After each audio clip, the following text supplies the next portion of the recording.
once again. B.Ed first semester 2024-26 আপনাদের কিন্তু theory এক্সামের রুটিন অলরেডি দিয়ে দিয়েছে। যদি আপনারা আগের নোটিফিকেশনটা দেখেন সেখানে কিন্তু উল্লেখ করা ছিল যে থিওরি এক্সটার্নাল এক্সাম কিন্তু 11 তারিখ থেকে, এবং তেমনটাই কিন্তু হয়েছে। এখানে কিন্তু এক্সটার্নাল যে এক্সাম অর্থাৎ প্র্যাকটিকাম এক্সাম সেটাও কিন্তু উল্লেখ করা আছে, এবং সেটা কিন্তু 16 তারিখ।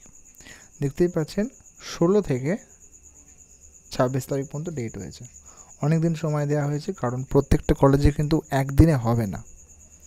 100টা স্টুডেন্ট থাকে, হয়তো 2 দিন ম্যাক্সিমাম বা মিনিমাম 1 দিন, এবং সেটা বিভিন্ন কলেজের সঙ্গে আলোচনা করে আলোচনা সাপেক্ষেই কিন্তু এটা হবে।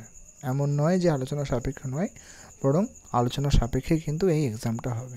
তাই 11 তারিখের আগে আপনারা কিন্তু সবাই থিওরি এক্সামের জন্য প্রস্তুতি নিন এবং প্র্যাকটিকামটা অবশ্যই কমপ্লিট করুন। কারণ এখানে